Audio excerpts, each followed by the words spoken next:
Well, speaking of wearing the WBC green belt, this man wore that green belt with pride, and when it comes to a world champion that is emblematic of wearing the World Boxing Council Championship, this man is emblematic of that. His record, 31 wins, 4 losses, 1 draw. He's now retired, but selfishly, I wish that he was still fighting, because when it comes to what this man did in his career, he's a throwback fighter. He fought everybody at 147, even beat Alexander Usyk in the amateurs, and campaigned at 147. This guy, the fans love him, the sport of boxing appreciates him, and as a WBC family, we welcome him with open arms. Ladies and gentlemen, please welcome the former WBC welterweight champion of the world, Showtime, Shawn Porter.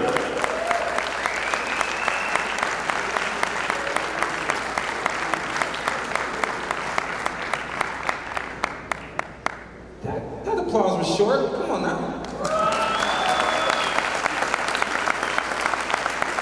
I asked for a handheld mic because I know everybody's going to want some pictures of me, so I think it's best that I stand here in the middle. Also, I like to move.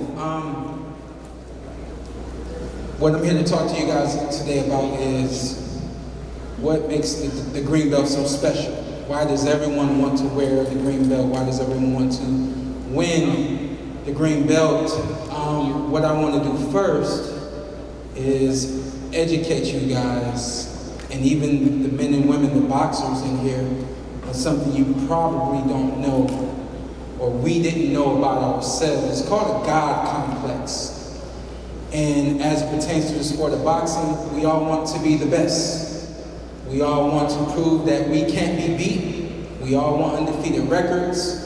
We all want to make our guys bleed, our women bleed. We want to knock them down. We want to conquer the world. It's a God complex. It's a complex that tells us when we get in the ring, nothing can stop us.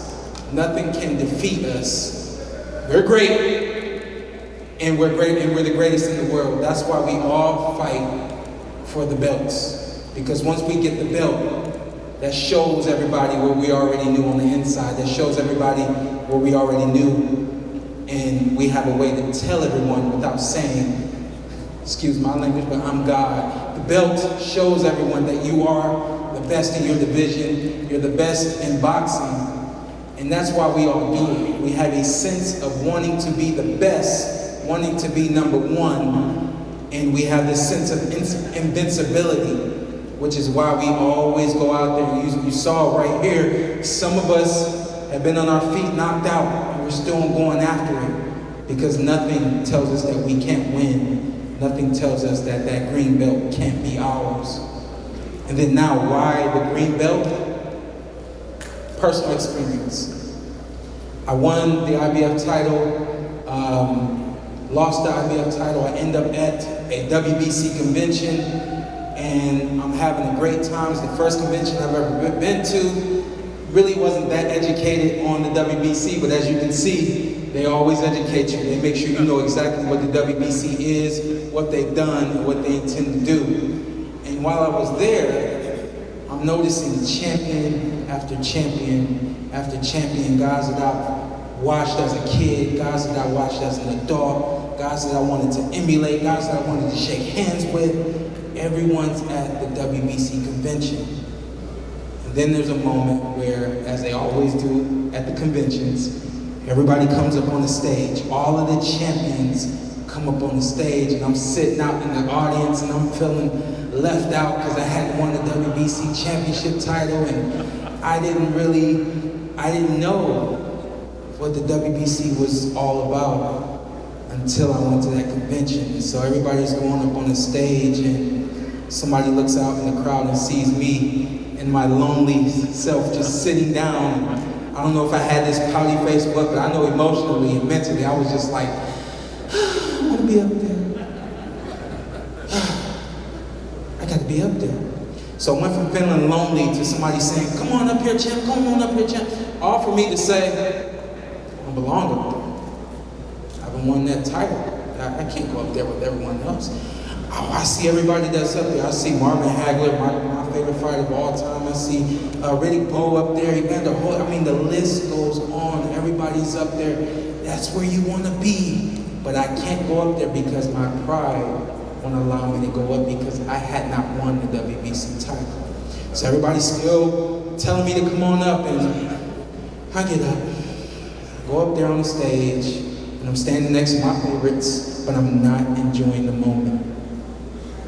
I remember thinking to myself, I'm not supposed to be up here. I haven't won this belt. I'm not, for the sake of words, worthy. And I remember being at the convention. I remember meeting your dad, and your dad said to me, you're going to be a WBC champion one day. Offered me to say to him, yeah, all right, he's just being nice. But when I was at the convention, and everybody brought me up on the stage, and I hated being there, but I loved it at the same time, but I hated it more because I'm prideful. I said, next time I go to the convention, I want to be a world champion, a WBC world champion. I'm not going back to the convention until I win the WBC title. And X amount of years later, I was able to win a WBC title. I'm telling you guys that story because there's prestige, there's greatness, you go back to that word, invincibility. That's what the WBC carries. It carries this sense of, this is it. This is where it's at. And any fighter that is coming up and has not won a championship title, you may hear about the conventions, you may hear about everyone that's there. If you've never heard about a convention, you've never heard about anyone who's there, your favorite fighter has won, has carried, has held, has been a WBC world champion, and that's why every fighter in this world wants to be a WBC champion. And I believe that every fighter has a goal in mind to become a WBC, not just a world champion, but a WBC world champion. There's just something special about what we call the green belt. My blood is green, my heart is gold. That's why everybody wants the WBC title. So God bless you guys. Good luck to all you fighters out there that have not won the WBC. We'll get it one day. Thank you. Get pictures. Take your time.